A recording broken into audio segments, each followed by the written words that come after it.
Akhir-akhir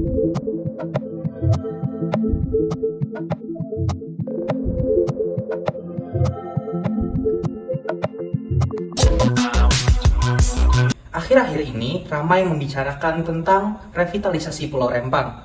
Pulau Rempang akan disulap menjadi Rempang Eco City dan menjadi lokasi pabrik produsen kaca Cina yang bernama Xinyi Glass Holdings Ltd. Rencana pembangunan Rempang Eco City telah mencuat sejak 2004. Saat itu, pemerintah menggandeng PT Makmur Elok Graha atau MEG yang menjadi pihak swasta melalui kerjasama BP Batam dan pemerintah Kota Batam. Banyak warga Rempang yang menolak revitalisasi tersebut hingga menuai berbagai konflik dan masalah. Masalah tersebut diantaranya kebijakan investasi oleh pemerintah pada Pulau Rempang didasari oleh Peraturan Pemerintah Nomor 8 Tahun 2007 tentang investasi pemerintah. Tetapi pada pelaksanaan kebijakan oleh pemerintah, banyak hal yang cenderung merugikan masyarakat penduduk Pulau Rempang. Di dalam pelaksanaan kebijakan ini, banyak tindakan represif yang dilakukan oleh aparat. Melihat hal tersebut, tentu pelaksanaan kebijakan ini tidak sesuai dengan Pancasila Sila kelima, karena banyak masyarakat Pulau Rempang yang tidak mendapatkan keadilan sosial. Permasalahan yang dapat digarisbawahi dari pelaksanaan kebijakan ini adalah: yang pertama, potensi kerusakan lingkungan, sosial, dan budaya akibat pembangunan Rempang Eco City. Konsep Eco City pun kemudian dipertanyakan ketika adanya rencana pembangunan pabrik kaca terbesar kedua di dunia di Pulau Rempang. Proyek pembangunan pabrik kaca ini bisa mengancam lingkungan di wilayah Pulau Rempang. Tak hanya mengabaikan potensi kerusakan lingkungan, proyek triliunan ini juga dianggap tidak berpihak kepada masyarakat adat di Pulau Rempang. Maka bukan hanya kehilangan ikatan sosial ekonomi, tapi juga ikatan sosial sesama warga dan tanah yang telah turun-temurun dari leluhur mereka. Yang kedua, merugikan para warga dan petani karena banyak lahan yang digusur. Investasi adalah salah satu kontributor pertumbuhan ekonomi yang sangat diharapkan pemerintah saat ini. Jika terrealisasi investasinya, maka pembangunan fasilitas publik, lapangan pekerjaan, kesempatan peningkatan kualitas SDM masyarakat, peluang ekonomi bagi masyarakat karena akan ada tenaga kerja baru serta adanya lapangan pekerjaan. Namun, jika investasi itu hanya menyisakan luka bagi rakyat, maka jelas pelaksanaan investasi itu harus dievaluasi. Apa yang terjadi di Rempang adalah bentuk pembangunan yang memilukan jika investasi ini merugikan rakyat dan berakibat kehilangan pekerjaan dan lahan. Hal tersebut menjadikan kesalahpahaman antara masyarakat Rempang dan pemerintah. Masyarakat Rempang menganggap kebijakan tersebut merebut hak asasi setiap warga Rempang.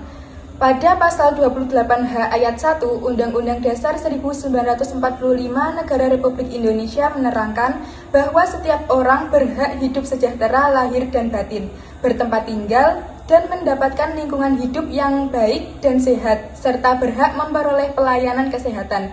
Oleh karena itu, Konstitusi Indonesia harus menjamin hak asasi manusia, termasuk masyarakat Rempang, dan memberikan kompensasi dan pemulihan yang layak kepada warga yang terdampak. Artikel-artikel yang kami gunakan sebagai rujukan dalam mencari informasi mengenai permasalahan ini adalah sebagai berikut. Yang pertama, artikel yang ditulis oleh CNN Indonesia yang berjudul DPR ingatkan Jokowi soal pasal 33 Undang-Undang Dasar 1945 di kasus Rempang, di mana Undang-Undang Dasar ini membahas mengenai bagaimana investasi harus juga memperhatikan kesejahteraan masyarakat. Yang kedua, merupakan artikel yang ditulis oleh Kompas.id yang berjudul Memahami Kasus Pulau Rempang, yang isinya merupakan bagaimana awal mula dari permasalahan ini terjadi. Upaya yang dapat dilakukan pemerintah adalah menunda terlebih dahulu proyek tersebut. Proyek pembangunan Rempang Eco City ini berpotensi memudarkan nilai-nilai budaya adat di Rempang karena dibangun di atas kampung yang telah berdiri selama ratusan tahun lamanya. Seluruh adat dan budaya di Indonesia sudah seharusnya menjadi tanggung jawab kita semua untuk menjaga keberlangsungannya. Adanya penundaan pembangunan ini dilakukan untuk melakukan peninjauan ulang tempat yang lebih cocok untuk proyek pembangunan tersebut. Peninjauan ulang ini bertujuan agar tempat yang digunakan untuk merealisasikan proyek merupakan tempat yang lebih strategis, aman, dan juga tidak berpotensi merusak ekosistem di sekitarnya.